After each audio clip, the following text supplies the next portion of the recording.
초관 드리겠습니다. 네, 최 해병이 물속에서 작전을 했다는 것을 알았던 게 실종 사고 이후 19시 어간에 알았고, 실종 사고가 난 시간은 09시 04분이었습니다. 그것은 최초부터 알고 있었습니다. 제가 아까 언급한 것은 네, 질문에 10초 지났습니다. 질문에 10초 지났다고요? 아침부터 계속 나오셨는데 발언 기회를 잠깐 드리도록 하겠습니다. 발언 때로 나오시죠. 제가 짤막하게 묻겠습니다. 이용민 증인의 변호사로서 이용민 증인의 지금 심리 상태가 좀 안 좋은 것 같고 본인도 아까 치료를 받고 있다고 하는데 지금의 상황이 어떻습니까? 그렇습니다. 오늘도 약을 먹으면서 점심과 저녁에 약을 먹으면서 버티고 있고, 제가 보기에는 옆에서 표정을 보면 안쓰러운 상태입니다. 이용민 증인이 왜 이렇게 됐습니까? 제가 파악하기로는 해병대 사령부 차원에서 차별과 정서적 학대, 이것 때문이라고 파악했습니다. 이용민 증인은 포대 대대장으로서 지금 책임을 통감하고 있고 책임을 지겠다는 자세에 있죠. 그렇습니다.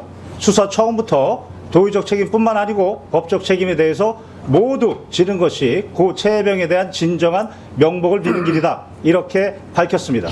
이용민 제 태도는 이러한데 그 윗 상관들의 태도는 어떻다고 생각하십니까? 특히 임성근 증인은 오늘 청문회에서도 허위 사실을 2번이나 이야기했습니다. 그 허위사실 2번 얘기한 것은 무엇입니까? 오전에 자신의 부하가 수중수색한 사실을 7월 19일 19시경에 인지했다라고 얘기했습니다. 그러나 그날 사고가 발생하고 7월 19일 10시 46분경에 사단의 참모장으로부터 이용민 중령한테 전화가 왔고, 당시 이용민 중령은 벨트 아래 수중수색간에 실종이 돼서 사망했다라고 보고했습니다. 정상적인 군의 보고 체계라면 참모장은 바로 사단장에게 보고했을 것이고, 또한 해병대 수사단에서 임성근 증인은 자신이 스스로 7월 22일 연결식 이후 수중수색 사실을 처음 알았다, 깜짝 놀랐다, 나는 수중수색 지시를 한 바 없다 라고 말한 자신의 발언과도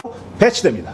두 번째는 수중수색 지시가 아니라 본인은 계속 현장 지시가 아니라 지도였다고, 그래서 지금 피해가는 말을 하는 것 같은데 그 부분에 대해서는 어떻게 생각하세요? 그렇습니다. 오후에 또 하나 허위 사실은 작전 지도와 관련해서 사단장은 7여단장의 관계에서 작전 지도를 한다, 이렇게 얘기했습니다. 그러나 7월 18일 오전 현장 방문한 것이 바로 포병 3대대 구중대였습니다.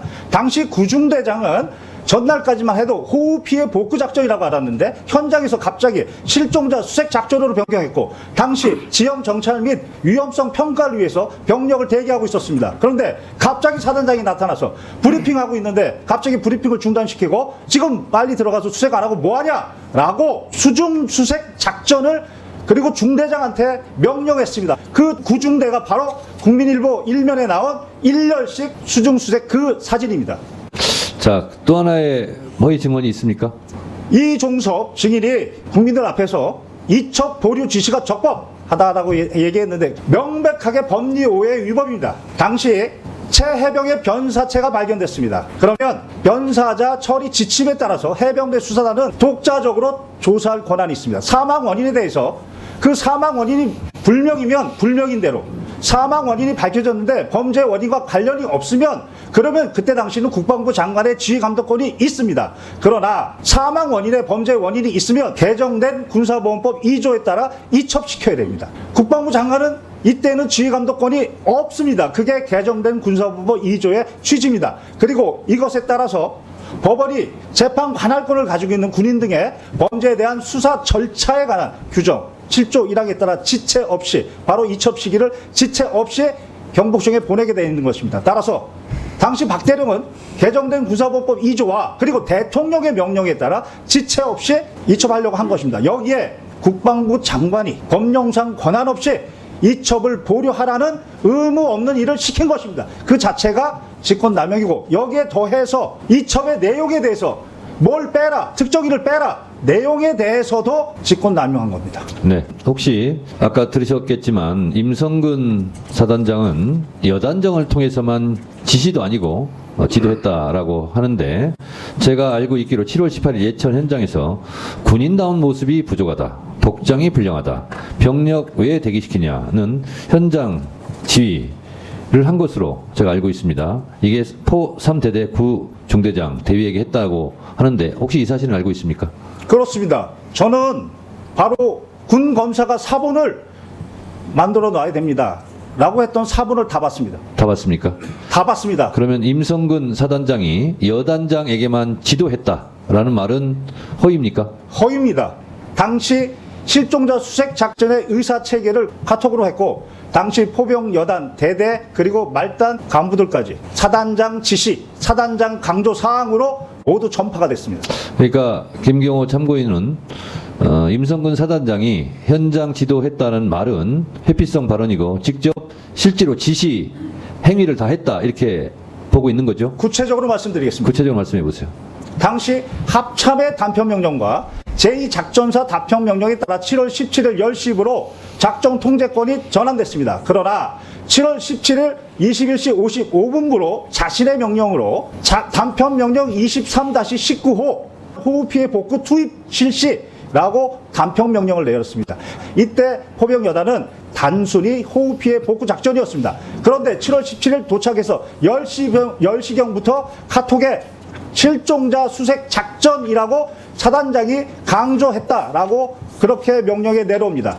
이때부터 실종자 수색 작전으로 변경했으면 그에 맞는 안전 도구를 갖춰야 되는데 그런 말은 없었습니다. 그리고 나서 아침에 7월 18일 날 포병 3대 구중대장 가서 안정성 평가 생략하고 신속 투입 작전을 명령했고 오후에는 실종자 수색 작전이 불가한 그런 상황 육군도 철수했는데 작전 지속 명령도 바로 임성근 증인이 내렸습니다. 그리고 더욱 중요한 것은 이 사건 바둑판식으로 무릎 아래까지 내려가서 정성껏 찔러보면서 탐색 임성근 증인이 강조했고 지시했고 그것이 카톡에 모두 나와 있습니다. 자, 이 작전 통제권은 육군 54단이 갖고 있었죠? 네, 그렇습니다. 네. 그래서 임성근 사단장은 자기에게 지휘권이 없었다 이렇게 주장을 하고 있는 것 같은데 그 부분에 대해서는 어떻게 생각하세요? 7일 여단장의 진술에 따르면 당시 54단장은 현장에 한 번도 오지도 않았고 화상회의로 한 번도 진행도 안 했으며 어떠한 지시도 하지 않았다. 반면 임성근 증인이 현장에 2번이나 왔고 화상회의도 했고 구체적으로 지시도 내렸다. 이렇게 진술하고 있습니다. 그렇습니다. 실제적으로 작전 통제권은 육군 54단에 가 있었지만 사실상 부대 지휘, 지시는 임성근 사단장이 한 것으로 봐야 되겠죠? 그렇게 7여단장은 진술했습니다. 이 밖에 혹시 더 하시고 싶은 말씀 있으면 한 1분 정도 드릴 테니까 발언해 주시기 바랍니다. 개인적인 말씀을 드리면 아버지도 해병대 출신입니다. 제 동생도 해병대 출신입니다. 저도 해병대 법무관을 가고자 했으나 육군 법무관으로 가서 특전사에서 복무를 했습니다. 오늘 이후라도 해병대의 명예를 위해서 해병대 사령관과 해병대 사단장은 진실을 말하고 정직하게 얘기해서 해병대의 명예를 회복해 주기를 간절히 바랍니다. 이상입니다. 자, 거기 서 계시고요. 자, 박지원 의원님. 이렇게 날짜나 그런 숫자를 정확하게 기록도 그냥 다 기억해요. 죄송합니다. 좀 그게 고벽입니다. 자, 머리 좀. 참고인이 거짓말이 다 드러나네 이제. 예. 지금 김경호 참고인이 발언한 부분에 대해서 임성근 증인 혹시 반박하거나 할 말 있으면 해보세요. 네. 일단 1분간 하세요.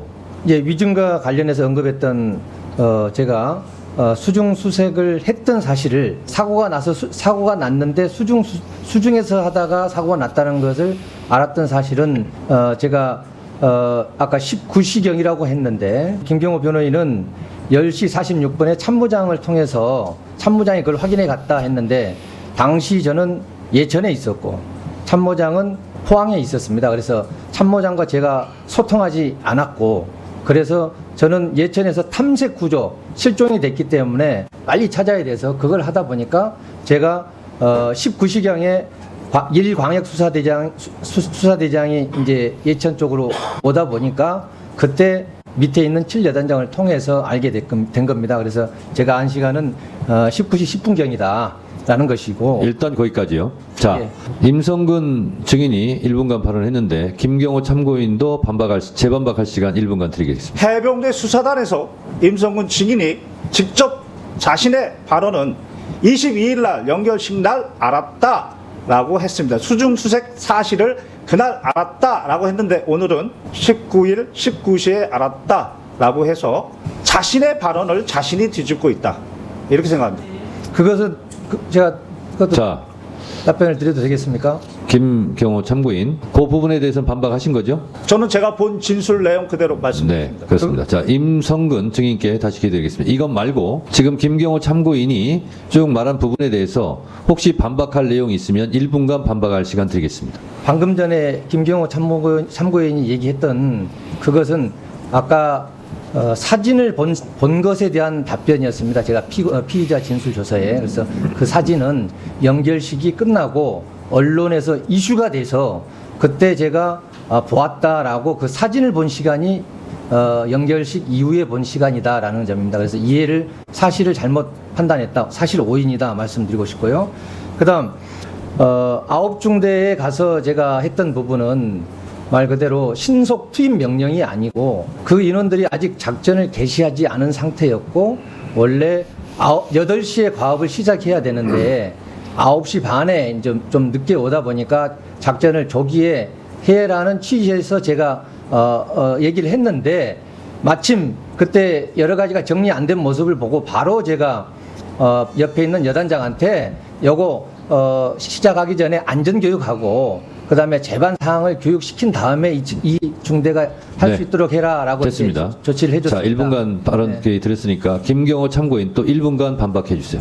이 사건 국민일보 일면 사진에 일렬식 수중수색 그 사진은 바로 수중수색 사실에 대한 인지가 핵심입니다. 오늘 오전에 어느 국회의원님이 그 사진을 올려주시고 물어봤을 때에는 수중수색 사실을 7월 19일 19시에 알았다. 이렇게 발언했습니다. 그런데 수사단에서의 발언은 바로 그 국민일보 사진을 22일 날 받고 수중수색 사실도 그날 알았다라고 하면서 자신은 어떠한 수중수색 지시도 한 바 없다까지 얘기했습니다. 따라서 여기서 핵심은 수중수색 사실의 인지이고 그것에 대해서 오전에 분명히 7월 19일 19시라고 얘기했는데 그것은 자신의 발언과 기존의 발언과 배치된다. 자, 이 부분에 대해서 임성근 증인 1분간 또 발언하시죠. 네, 제가 정확히 제가 진술하고 진술서에도 제출한 것은 수중수색이었다는 것을 알게 된 것은 사고가 나서 7월 19일 19시 10분경에 사고가 난 다음에 알게 된 것이고 그 다음에 그 사진에 대해서 사진을 언제 인지했느냐. 원래 사진이 19일 아침에 카톡으로 왔는데 언제 내가 인지를 했느냐. 그것은 연결식이 끝나고 나서 제가 언론에서 이슈돼서 그게 그 문제가 된다 하고 제 카톡에도 있다는 얘기를 누군가로부터 들어서 그때 제가 알게 됐다. 그걸 좀 설명하는 자, 겁니다. 임성근 증인. 네. 본인이 계속 지시는 하지 않았다. 현장 지도만 했다. 이렇게 입장을 고수하시는 거죠? 예, 그렇습니다. 자, 이 부분에 대해서 김경호 증인 1분간 반박해 주세요. 현장에 도착하자마자 갑자기 실종자 수색 작전으로 변경 명령을 내린 게 임성근 증인입니다. 그게 카톡에 나와 있습니다. 그리고 구중대에서는 신속 투입 명령, 안정성 평가 생략하고 그 명령도 그 구중대장의 진술에 나와 있고 또한 오후에는 작전 자체가 불가능한데 작전 지속 명령을 내렸다라고 녹취에도 나옵니다. 그리고 이 사건 가장 위험했던 바둑판식으로 수색 작전 명령도 카톡에 분명히 나옵니다. 객관적 증거는 차고 넘칩니다. 자, 임성근 증인. 바둑판식으로 찔러라 하는 작전 지시를 했다라고 지금 김경호 참고인께서 말씀하시는 거죠? 그렇습니다. 네, 이 부분에 대해서 반박해 주세요. 네. 바둑판식 수색이 나온 것은 아까 위원장님께서 카톡으로 지시했다는 그 사단장 지시사항입니다. 그 사단장 지시사항은 일단 그 사단장은 누구죠? 접니다. 지시했네요, 그러면. 저의 지시사항으로 있는데 그게 포병 부대만 있는 사단장 지시사항입니다. 다른 데는 그게 없는 사단장 지시사항입니다. 즉 제가 지시하라고 해야 사단장 지시사항이 되는데 그 부대만 있다는 겁니다. 그다음 그 안에 들어있는 내용 자체도 제가 여단장을 통해서 언급하고 지시하고 또 강조한 것은 바둑판식 수색이었는데 나머지 찔러가면서 해라 이런 내용들이 들어가 있는데 그것은 이미 여단장이 아침부터 집안이 약해서 찔러가면서 이렇게 안전성 차원에서 해라 하는 그런 것까지 포함해서 되어 있기 때문에 제가 한 것은 바둑판식 수색 하나다라는 말씀이고, 바둑판식 수색은 지금 1열 종대, 2열 종대, 횡대 이런 어떤 수색 대형이 아닙니다. 바둑판식은 바둑판식으로 바둑판처럼 구역화해서 이걸 딱 쪼개가지고 어느 네. 지역이 알겠어요. 중요하면은 그걸 취지를 중점적으로 알겠습니다. 하라. 취지를 그런 알겠습니다. 것이지 자. 구역화 세분합니다. 됐습니다. 아니, 자, 대형이 아닙니다. 예. 대형이 자. 아니고 자, 김경호 참고인 이 부분에 대해서 반박해 주세요. 바둑판식이 왜 수중 수색 지시였느냐? 카톡에 이런 대목이 나옵니다. 탐색 및 수색 다시 실시입니다. 그리고 나서 바둑판식 지시가 나옵니다. 그렇다면 그 전에 어떤 모습이 있었느냐? 그게 바로 구중대에서 안전성 평가 생략하고 신속 투입시켜서 국민일보 일면에 나와 있는 허벅지까지 수중 수색 1열식이었습니다. 그것을 보고 나서 포병은 비효율적이다. 1열식이 비효율적이라는 겁니다. 그리고 바둑판식으로 무릎 아래까지 내려가서 찔러보면서 해라 라고 했던 것입니다. 따라서 포병 모든 대원들은 오전에 구중대장이 그렇게 엄청나게 질책을 받고 화가 났다. 그게 1열식이었다. 수중수색에서 그게 비효율적이었다. 이미 다 전파되어 있는 상황이었습니다. 따라서 수중수색을 바둑판식으로 하라는 얘기는 격자 모양으로 하라는 거구나. 실제 그렇게 하다가 고체해병이 가장 네. 위험한 곳에 있었습니다. 자, 김경호 참고인 마지막으로 묻겠습니다.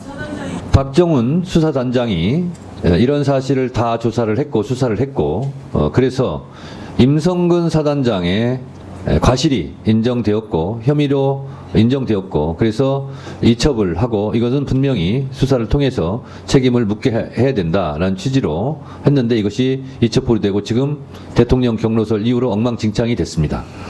자, 김경호 참고인께서도 이 사건에 대해서 소상히 알고 있는 만큼 임성근 사단장이 실제로 지시한 수중수색을 지시를 했고 그 결과 최 해병의 사망 사건이 이루어지게 됐다라고 본인도 생각하고 있습니까? 저는 임성근 증인뿐만 아니고 박정훈 대령이 지적한 8명 모두가 각자 고유의 과실이 있는데 어느 한 과실로 고 최해병의 사망을 바로 설명할 수는 없다. 그러나 그 8명의 과실을 다 합쳐보면 고 최해병의 사망의 결과를 설명할 수 있다. 이게 바로 대법원의 과실범의 공동정범 이론. 이 이론에 따르면 누구 책임이 제일 큽니까? 본인이 생각하기에. 그것은 바로 호우 피해 복구 작전이라고 생각하고 삽 마대를 들고 갔던 부대에게 아무 준비 없이 실종자 수색 작전으로 방향을 확 틀어버린 임성근 증인의 책임이 가장 크다고 판단합니다.